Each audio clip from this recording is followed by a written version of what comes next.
Thank you, Dr. Bergstein, and good afternoon, ladies and gentlemen. It gives me great pleasure to be here with you today, particularly as I've only been here for about a week and a half in this new position.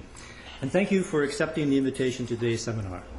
The Asian Development Bank is very pleased, and in fact we are grateful for having the opportunity to co-organize this seminar with the Peterson Institute for International Economics, and thereby be able to engage with such a large, distinguished group of scholars, policy specialists, and other experts in international economic affairs that I see before me today.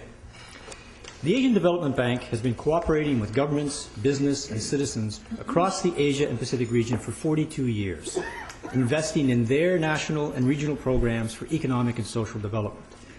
Headquartered in Manila and with 27 field offices, ADB mobilized in 2008 almost $13 billion of development finance to the public and private sector to achieve inclusive, environmentally sustainable growth and support regional integration.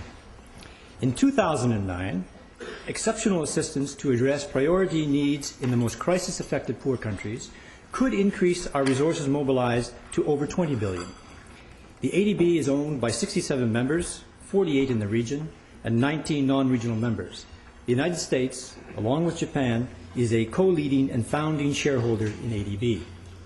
In 2008, ADB put in place a new long-term strategic framework called Strategy 2020, as Dr. Bergstein mentioned, where regional cooperation and integration is a centerpiece of our long-term agenda and strategy. In May this year, shareholders also agreed to a proposal to triple the bank's capital, to give it the necessary resources to continue to play a leading development finance role across the developing Asia. Today's seminar, Asia's Recovery and Global Imbalances, is both important and timely. It will examine and discuss the factors that underlie Asia's current economic recovery from the global crisis, but also the risks and to the sustainability of the recovery. But perhaps even more important for the Asian international economic community, today's seminar will consider how new and well-coordinated policy responses that catalyze greater openness to trade, capital flows, and movements of workers in the region could contribute to a preferred rebalancing of intra-Asian as well as global demand and the management of capital flows. These are significant issues that deserve our attention. I can assure you that they are at the forefront of the work of the Asian Development Bank as we continue our long-standing engagement with policymakers across the region to advocate, help plan and support economic policy reforms with a strong focus on regional policy coordination and the mechanisms to achieve that coordination. For example, the Chiang Mai and Asian bond market initiatives.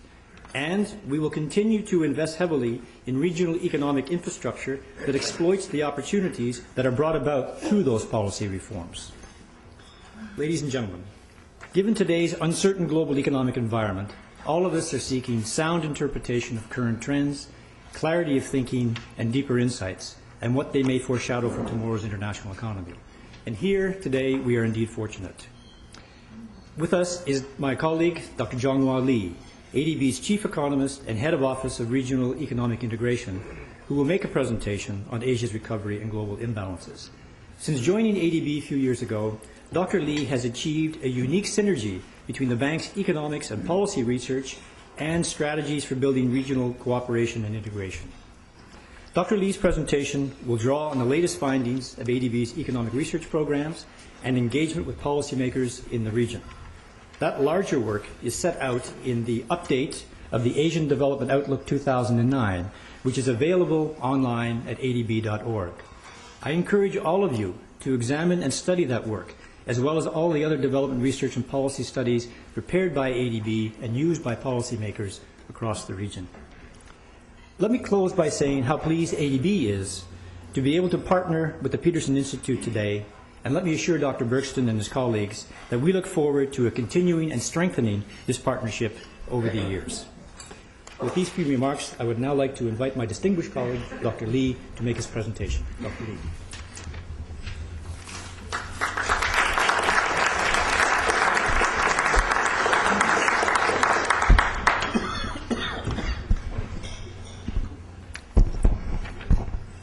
Thank you, Chris, and thank you, Dr. Fred Bergstein, for hosting this event.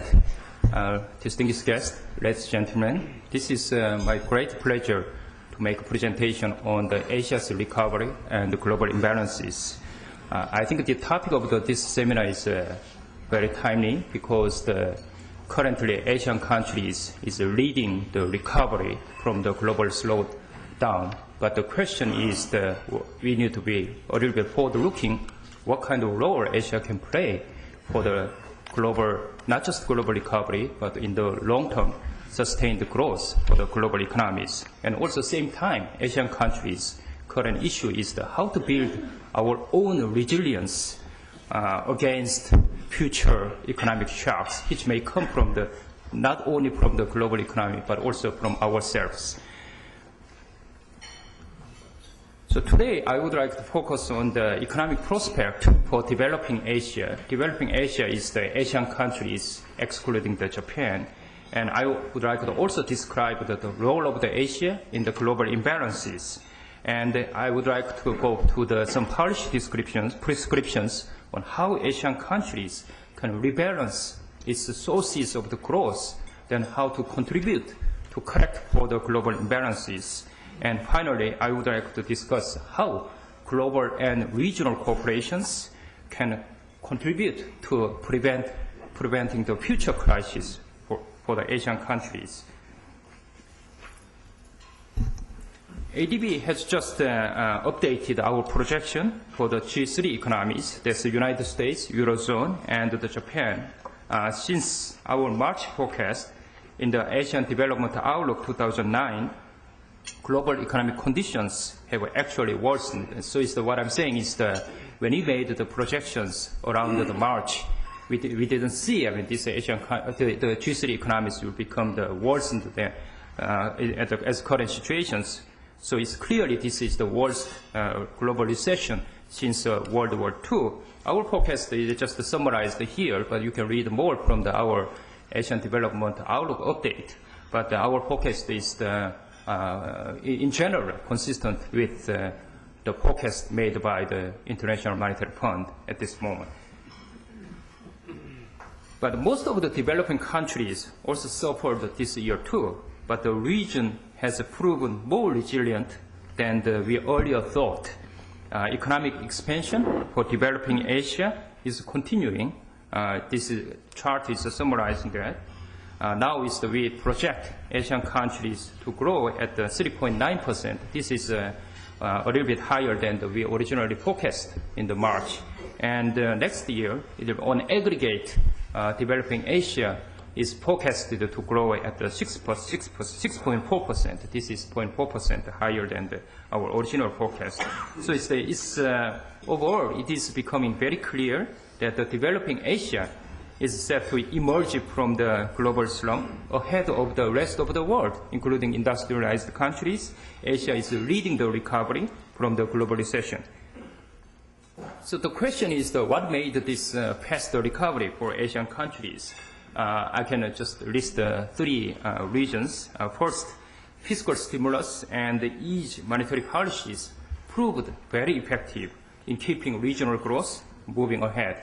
And second, what Asian countries did in reforms after the 1997 and 1998 Asian crisis actually left our financial systems in pretty good shape, especially compared to those in the industrialized countries. So we can avoid this significant negative impact from the global financial meltdown. And third, the region's large economies, especially China and India, managed a quick turnaround in the growth rate after the slowdown late last year and through the first quarter of 2009. Of course, there are many other issues. We maintained the strong fiscal balance, especially compared to the situation during the 1997-8 financial crisis, and also we accumulated significant amount of the foreign reserve, and we cannot deny that this foreign reserve actually helped to fend off the significant negative impact from the global recessions.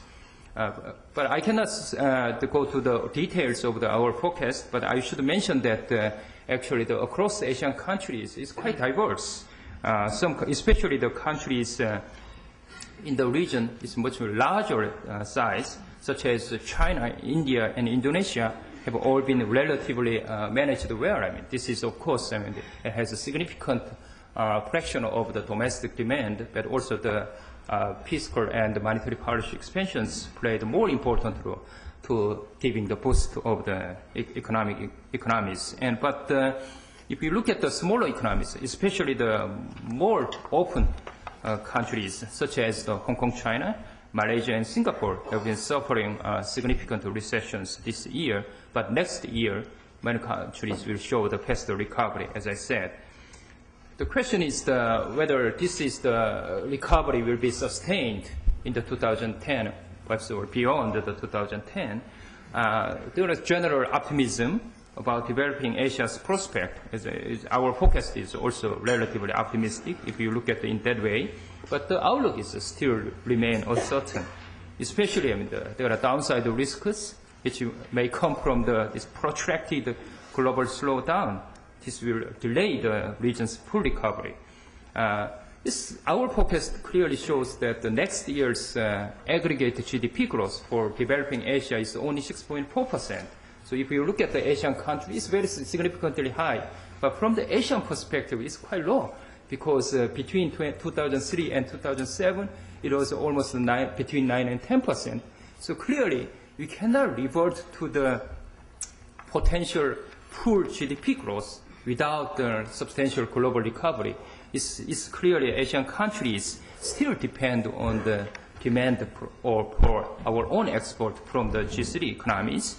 So it's that Asia cannot be the sole driver of its own growth. We still rely on the external demand. On exit strategies, and this is the hot debate, of course, correct timing of withdrawing the fiscal and monetary stimulus is very important. It's important for industrial countries, but also important for the Asian countries. Continued use of the stimulus measures cannot be sustainable in Asia, because the monetary expansion eventually will go to the inflation, especially in the asset prices, and many Asian countries have problems in the fiscal sustainability. So but having said that, I mean, any hasty tightening of the monetary and fiscal policies could easily stunt this ongoing recovery, especially in the situation of the weak recovery in the global economy. So this is the very important moment, especially policymakers, how to walk a delicate balance. There are a lot of discussions about the role of China. Of course, I mean, China was also hit by this global crisis. China is also dependent on the external demand, but it's recovered very quickly and is expected to record more than 8% growth this year, and the next year will be higher than 8%. But China's recovery is, of course, get the positive impact from the government massive and fiscal stimulus and aggressive monetary easing. And then a lot of discussion is whether China can play the role of the engine of the growth for the region, especially in Asia. But if you look at China's trade structure, it highlights that China still cannot be the sole engine of the growth for even Asia. China has been an important market for Asia's exporters, but most of the intra-Asia trade is still in the part and component. And so it supports the regional production networks. So China is played the role of the region's assembly and production center, so still depending on the G3's demand for its export of the final goods. Some evidence shows that now China is actually importing more final goods increasingly from the East and the Southeast Asian countries, and also the trade with Europe and United States is more now part and component. So China will become the center of the global production networks, but it will take time.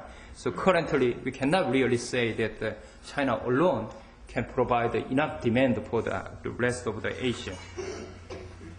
Now let me switch to the topic to the much more implications of the Asia's recovery to the global imbalances. We understand that the immediate causes of the current global crisis are this failure of the macroeconomic policies and inadequate financial sector supervision and regulation. But our view is that the current global turmoil is also rooted in this increase in the global payments imbalances. And then also you cannot deny that Asia has contributed significantly to this large current account imbalances, especially between the industrial countries and the emerging economies. So but of course, I mean, the imbalance is starting from the United States side. U.S. This large current account deficit reached to the 6% of GDP in 2006. But developing Asia also accumulated a significant current account surplus. And this is, of course, a result of the excessive pursuit of export orientation strategy. The Asian countries trying to maintain the exchange rate competitive. So that's why the current account surplus increased rapidly in the aftermath of the 1997 and 2008 Asian financial crisis. We expect that this global imbalance will decrease, especially in 2009 and maybe 2010, because the U.S. current account deficit will decrease, and also the current surplus in China will also decline. But beyond 2000, what will happen? It's very hard to predict, but we don't think this problem is completely resolved in the 2010, up to 2010. So it's a significant risk to the global economies, which will remain. As said, I mean, this global imbalance is partly coming from the Asian countries' pursuit of export-oriented strategy, but also Asian countries, their experience since from this 1997-8 Asian crisis is that we need to accumulate the foreign reserves for precautionary purpose. So it's the Asian countries rapidly build up the foreign exchange reserves, and this has been significantly increased. So this is all coming together. And then the issue is now is what's the problem of this global imbalances, export-oriented strategies? From Asian Development Bank's perspective, also and the person who is participating in the Asian countries' policy dialogue, basically this is the problem we need to solve for our own interest. Because the problem is that, of course, the Asian financial crisis highlighted the risk which was coming from the excessive financial liberalizations, especially the countries which didn't have the strong domestic institutional capacity to deal with the financial globalization and liberalizations, especially in the banking sector, got into real problems during the financial crisis. But since then, I mean, of course, the region tried to build up the foreign reserves, but we solved a lot of the structural weaknesses in the financial systems.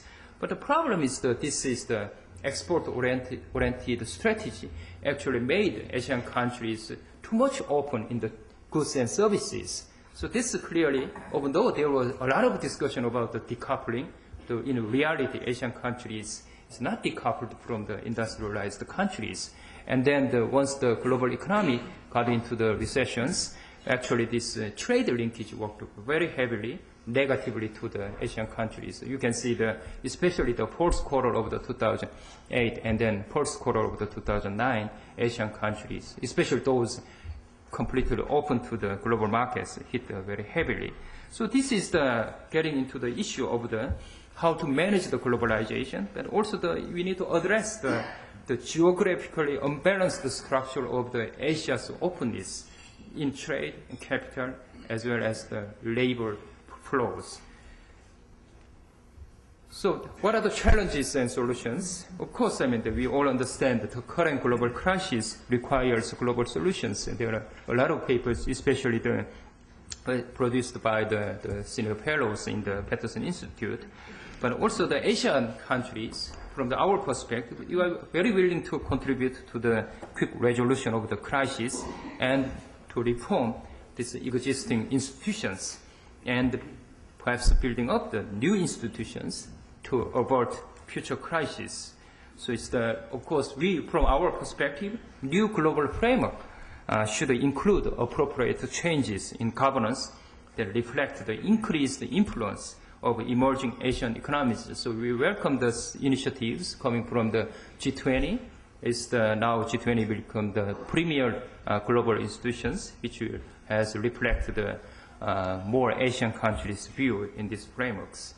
And also from the Asian countries' perspective, how to manage this cross-border capital flows and cross-border the spillovers would be very important issues. So but Asian countries' perspective, we still need to develop our financial systems. So we understand the Asian countries' big challenge is how to address this financial market development, financial market innovation, together with the strengthening financial regulation and supervisions all together. And the important issue is, of course, rebalance is a source of growth, especially toward domestic and regional demand. I would like to address this issue more from now on. Of course, I mean, the question is this global collaborations having a lot of the important issues, but also the Asian countries' perspective, how to strengthen the regional cooperations together, which will complement the global effort. And this will be another important issues. So let me get to the rebalancing the Asia's growth. This is as I said, Asia's increased export orientation raised this vulnerability to external shocks. So even though now we are leading the recovery, but there is no room for complacency. A global recovery seems to be in the near-term pictures, but it will be very weak, I mean, as I said. So developing Asia must thus boost its domestic demand in response to especially this weakened external demand. This requires a mix of the policies. Effective rebalancing will require not just the policies to strengthen the domestic demand, but also revitalizing domestic industries in the Asian countries. So it's the strengthening domestic consumption, especially in China, is the important issue. This will require transferring more corporate savings to the household, and more government spending on health, education, and housing will reduce the precautionary motive for savings among the household. Also, the many Asian countries, in reality, the issue is the lack of the infrastructure investment. So we need to enhance our investment climate, and not just quantitatively expanding the investment, but qualitatively we need to improve the efficiency of the investment. And then, as I said, the supply side policies also need to complement demand side policies. So especially to promote small and medium-sized enterprises and service industries will increase the relative importance of the production catering to the domestic demand. And the role of the financial market development is very important, especially it's not the role of the government, but also not only the role of the government, but also the role of the private financial institutions to allocate resources more efficiently. So we need to develop the financial markets. Also the more flexible adjustment of exchange rate, of course, will help strengthen the domestic supply and the demand. And also this flexible exchange rate will help to manage the foreign capital inflows in Asian countries. As I said, another issue is how to broaden the scope and structure of the openness, because clearly this crisis shows that many Asian countries, the trade structure is making the Asian countries more dependent on the extra regional demand as final goods. So how to strengthen the intra-regional trade, especially for final goods, very important issues. This means, of course, we need to strengthen the domestic demand, because we need to especially encourage the middle class to be nurtured by each country in Asia, so they will spend more money toward the final goods. And this is also important, but also we need to make sure maintain the free trade in goods and services. And of course, promoting regional cooperations especially to build the more institutional framework to maintain the intra-regional, but also the extra-regional free trade is very important. And managing financial globalization always need the effective institutional frameworks, also more developed financial markets and the regulatory frameworks, and that's all important issues. Also, the how to improve the investment climate that will attract the long-term capital inflows, especially foreign direct investment to the region. That's also very important issues. And I would like to address this issue later again, but how to strengthen the regional capital market is very important. Without strengthening regional capital markets, it's very hard to recycle Asia's savings within the Asia. So regional cooperation is very, very important. Of course, I mean, the coordinating policy response is important because we need to maintain the policy coordinations to achieve the common goals, which is stable and robust regional growth. I mean, Asian countries meet regularly, finance ministers, deputy finance ministers, or economic ministers to discuss the policy coordinations. So that has been a lot of improvement. And also this expediting the implementation of the so-called Chiang-Mai initiative of multilateralization will act as some sort of the insurance mechanism for the region. I mean, this CMIM is basically among the ASEAN 10 economies, and Korea, China, and Japan. So we call the ASEAN plus 3 countries. They agreed to set up the 120 billion reserve pooling mechanism, and this will ensure, especially in the case of the crisis, provide the additional financing for the countries in need in the regions. And also how to speeding up the realization of the Asian bond market initiative will allow the region successfully tap and mobilize its large savings for the investment. This is also the important issue. I'll address a little bit more on this Chiang-Mai issues and then ABMI issues. First, this the Chiang-Mai initiative multilateralization issues. This is basically the response to the 1997 and 9 Asian financial crisis. This ASEAN plus 3 finance ministers agreed to promote the so-called Chiang-Mai initiative in May 2000. The goal of the CMI is to address the short-term liquidity problems and supplement existing international financial arrangement. Of course, I mean, this is coming from the Asian countries' realization of the limited role of especially the International Monetary Fund to deal with the Asian crisis. So initially, I mean, this was the network of the bilateral swaps. So each pair of the Asian countries set up the bilateral swap arrangement to provide the financing to the country in need. And but there are steady progress over the time. Actually, this crisis worked as an opportunity for Asian countries, as expediting this process. So member countries already agreed, especially in this May in the Bali, they agreed on all the details of the component of this Chiang-Mai initiative. So now they will expand this pool of the foreign currency reserves to the 120 billion, and then China and Japan will contribute to the identical shares of the total reserve pooling. It's about 32%, and then Korea 16%, and about 20% will be the cover ASEAN member countries' contributions, and they will set up the independent regional surveillance unit, and hopefully they will implement this all the CMIM, we call Chiang-Mai Initiative Multilateralization, starting from the 2010. So there will be the meeting by the deputy finance ministers in November.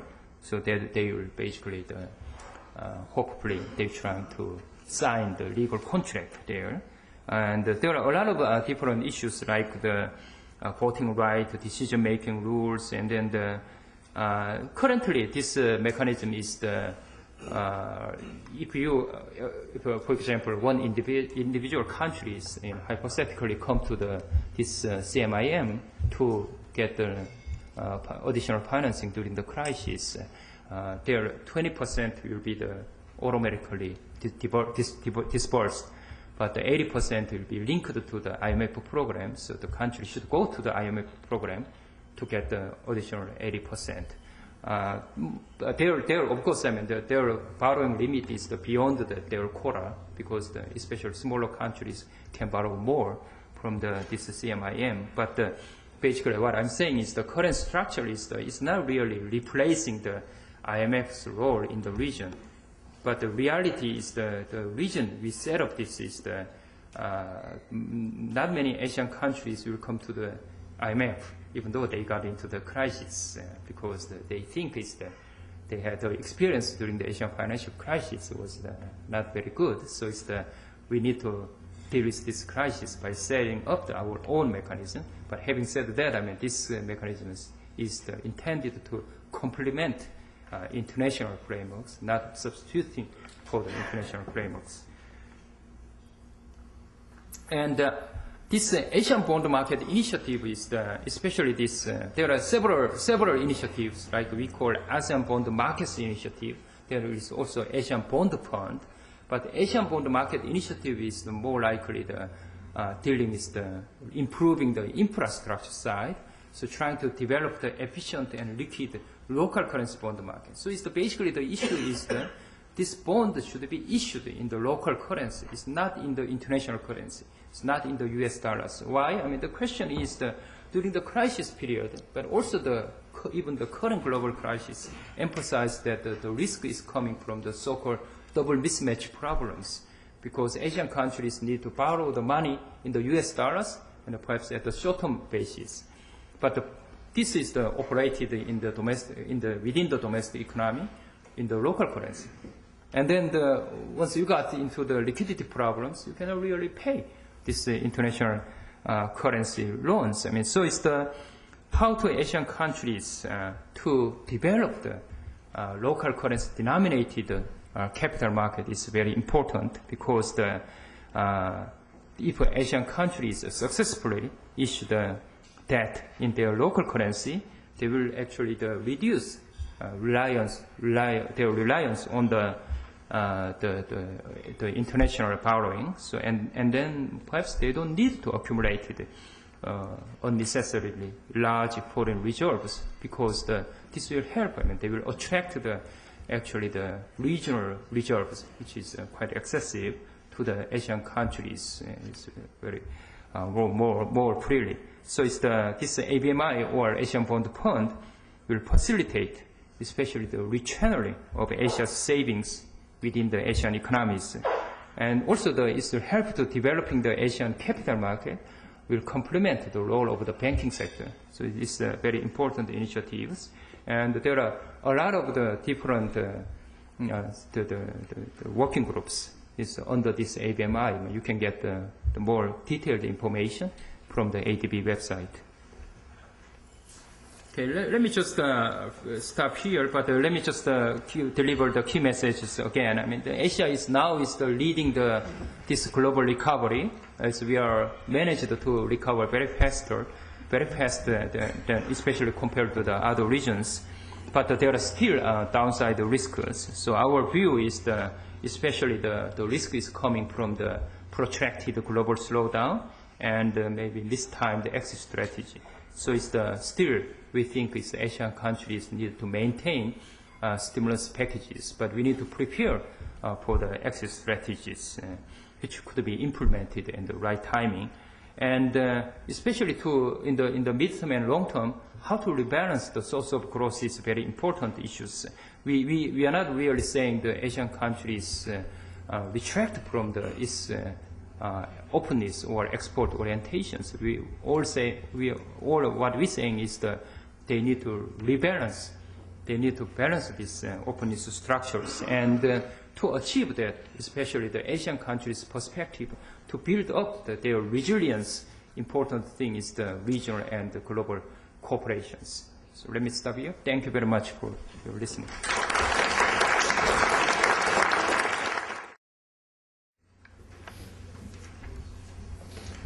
Well, many of you were probably here a month ago when I opined on the global economic outlook. I have not fundamentally changed my views over the last 5 weeks. Indeed, if anything, I am more convinced I was right in what I said in early September, and repeating largely what I said in April. The world economy has indeed suffered a very deep recession. We are now in the initial stages of a steep recovery. No more is that more true than in the Asian region, where China snapped back from close to zero growth at the end of last year, already to about 8% growth in the first quarter of this year, and to 15% growth on a quarter-over-quarter basis annualized in the second quarter. But in the second quarter, we also saw many other Asian economies, at least half a dozen of them, post real GDP growth rates between 10 and 20%. No doubt we are seeing the rebound, and the evidence indicates, though we don't yet have third quarter results for any country, that economic recovery is continuing across emerging Asia. Now, one can worry, of course, that the initial bounce back from an extremely sharp downturn in world trade and industrial production will not continue at a 10 to 20% rate quarter on quarter for the next 3 or 4 years. I think that's reasonable to say that that's probably a bit overdoing it. But there nevertheless remains a significant margin of slack still in many Asian economies. So the V-shaped economy, V-shaped recovery is alive and well in emerging Asia. In September, I suggested my forecast for regional growth in developing Asia would be almost 8% on a year-over-year basis. That has a very heavy weight for China, which is expected to grow at about 9% next year, and India, which is expected to grow at close to 8%. But a number of the smaller emerging market economies are going to get pulled along in that upswing. Of course, things could go wrong. Things can always go wrong, but there seems to me to be no particular reason at the present moment to think that major problems are likely to emerge over the next year or so. What about the rest of the world? Can Asia continue to recover if the rest of the world remains mired in recession or in extremely sluggish growth? Well, it will be difficult. But I'm not expecting most of the rest of the world to remain mired in either recession or extremely sluggish growth. I think we see indications already that the U.S. economy has begun to turn around. The employment figures, it is true, have been disappointing. But most of the other data show the economy bottomed in the second quarter and that real GDP growth has begun to turn up in the third quarter. In Europe, the evidence is mixed depending upon the country involved, but a number of those countries seem to have bottomed either in the second quarter or in the summer. And I continue to anticipate we will see a relatively vigorous cyclical style recovery in most of the industrial world. So it will not be just China and emerging Asia that is recovering by itself, but just as in the global recession, we all went down together. I'm anticipating that we're all going to be mutually reinforcing on the way up. What about the problem of global imbalances? Well, I think it's tomorrow's problem, not today's problem. Global payments imbalances, in particular, the large U.S. current account deficit, which reached 6% of GDP, exceeded 6% of GDP for one quarter in 2006, has now shrunk, and this year will be probably a little bit less than 3% of U.S. GDP. I think it will probably widen modestly in the course of the present recovery, because I'm expecting domestic demand growth in the U.S. recovery to be moderately vigorous. But this will not look like the Reagan recovery of 1983-84, when domestic demand over 6 quarters expanded by 14% cumulatively, substantially outstripping the 12% growth of real GDP. I'm looking for something like 7.5%, 8% growth of domestic demand between the middle of this year and the end of next year, and for a modest deterioration in real net exports because, one, the U.S. economy in terms of demand will not be growing significantly more rapidly than its trading partners, and because, two, the real effective foreign exchange value of the dollar is not, as it was in 1982 and became even more so in 1983 and 84, substantially overvalued relative to its longer-term sustainable equilibrium value. So global imbalances, I think, will probably grow modestly over the course of the next year or 2 years, but they will not return to be the problem that developed in 2005, 2006, at least not for a while. Now, that doesn't mean there isn't a rebalancing problem. There will be a rebalancing problem that will emerge over the course of the next few years. And I think it is a perfectly accurate prescription to say Asia's economic growth going forward needs to be somewhat more dependent on domestic demand growth and somewhat less dependent on net export growth. But it is not good, I think, to exaggerate the extent to which Asia's growth overall has been dependent upon net export growth. If we look at the period of rapid Asian economic growth of the past 30 years, across most of that period, the surplus, the trade surplus of Asian economies was relatively modest as a share of GDP. And many countries, Korea, Singapore, and so forth, during their periods of quite rapid growth, actually ran modest current account deficits rather than surpluses. There's somehow this notion that Asians can't consume. I think that's perfect nonsense. Asians can consume about as well as Americans can consume, and we certainly saw in Korea that when they were given the opportunity to use their credit cards, they went out and used them like crazy.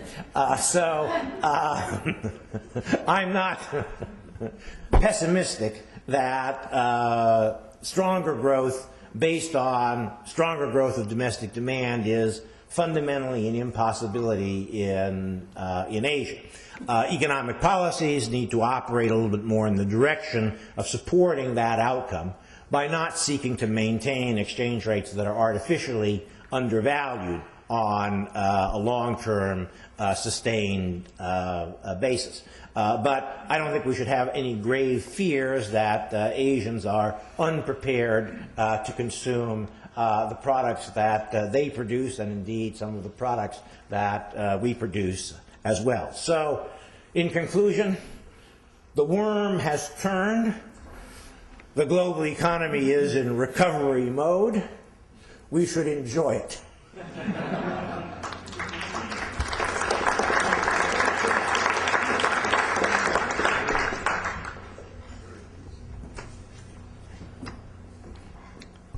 Good afternoon, everyone. I'm glad to be discussing these matters today.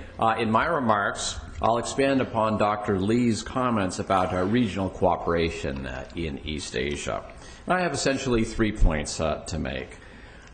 First of all, the 13 countries of the ASEAN Plus 3 are in the process of establishing a common regional fund, the CMIM, the Chiang Mai Initiative of Multilateralization.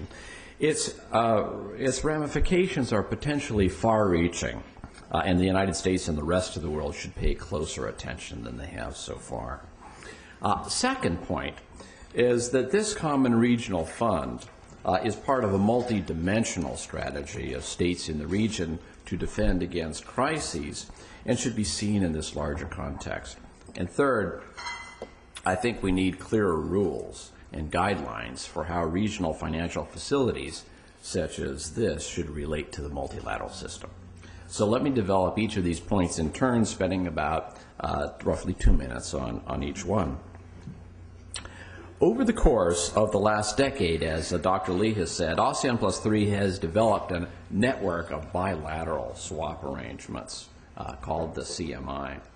These swaps have not actually been deployed, but in the midst of the recent crisis, these governments agreed to create from them a common fund that would be managed jointly to provide emergency financing to members. The group uses the term multilateralization to distinguish the new fund from the bilateral arrangements, but it is actually a regional facility. In May, the ASEAN Plus 3 finance ministers announced agreement on the main features of the CMIM. Members would earmark a total of $120 billion in their reserves and place them at the disposal of the common fund. They agreed on the specific contributions of each member, and the borrowing limits were defined as multiples of quota. And these announcements were significant because it had not been at all clear prior to this meeting in Bali that Japan and China would be able to reach agreement on their relative shares. And their agreement thus represents a substantial political accomplishment. In addition, the finance ministers agreed that the fundamental issues, such as membership and lending terms, would be decided by consensus within the group, while lending would be decided by a majority vote. And the CMIM would retain the link to the IMF. That is, a substantial portion of disbursements from the common fund would depend on the particular government in question securing a program with the International Monetary Fund, including policy conditionality. But that proportion, which has been 80%, could be changed by agreement of the members. Reducing the linked portion and thereby increasing the portion available without submitting to IMF conditionality would hinge on development of a robust regional surveillance mechanism. And for that purpose, ASEAN Plus 3 committed themselves to establishing an independent surveillance unit. Now, finally, the ministers tasked their deputies to negotiate the details of implementation with the aim of concluding an agreement by the end of this year. Now, this is not a done deal, but there has been progress, and I do expect substantial forward movement. So if successfully implemented, the CMIM would be a genuinely common institution in East Asia, constitute a proto-Asian monetary fund with ramifications for the IMF, and facilitate further regional cooperation. Now, the importance of the CMIM should be placed in the context of several other things that have transpired during the recent financial crisis. First, states within the region continue to self-insure by accumulating foreign exchange reserves unilaterally. Second, Korea and Japan have drawn on bilateral swap arrangements that the Federal Reserve extended to them about a year ago during the acute phase of the crisis. And third, East Asian governments have also supported the International Monetary Fund through the recent quota increase and through large loan commitments. They haven't deserted the fund. And finally, while retiring the bilateral swaps in favor of the CMIM, Japan and China dramatically expanded the bilateral local currency swaps that they extend to their neighbors. So the main point here is that East Asian governments are not placing all of their eggs in one basket, the regional facility. They're diversifying with a multi-pronged approach. Now, the United States and the rest of the world can't really legitimately object to the development of regional financial arrangements in ASEAN Plus 3. The European Union operates its own balance of payments facility and has used it recently for members that have not yet adopted the euro. The U.S. Treasury has deployed its exchange stabilization fund in the past, predominantly within the Western Hemisphere, and the Federal Reserve, as I mentioned, greatly expanded its swap agreements, both in size and geographic scope, last year. In developing the CMIM, East Asia is following a path that has been paved by other regions, and following in a way that is actually more explicitly linked to the IMF than the others, not less. But the proliferation of regional financial facilities creates a need for guidelines or rules for how they should relate to multilateral facilities, especially the IMF. Without a clear framework, it's probably only a matter of time before there is a disruptive conflict between crisis-fighting operations at the two levels, the regional and multilateral. Conflict over, for example, preferred creditor status. Now, the recent experience in Central and Eastern Europe helps to illuminate some of these issues. The rescue packages of several countries in that region mixed funds from the IMF with those of the European Union and member states, such as Sweden. In the case of Latvia, there was a serious disagreement between the IMF and European officials over whether the currency should be devalued. The conflict was resolved in favor of maintaining the parity with the euro, with the Europeans putting up more financing and Latvia accepting very stringent conditions. From this experience, I think we note that a couple of interesting things. First of all, even though Europe has a well-developed analytical capacity and regional surveillance, the Europeans chose to link to the IMF rather than to go it alone. And the IMF accepted the European position on exchange rate conditionality. And note, too, that while conflicts over the design of conditionality can be expected in this situation, what's important is that these conflicts were resolved successfully in these cases, at least up till now, which is encouraging. But the European numerical dominance of the IMF and the fact that the managing director is a European greatly facilitated conflict resolution. Conflicts between the fund and the other regions, East Asia in particular, are less likely to be resolved so easily.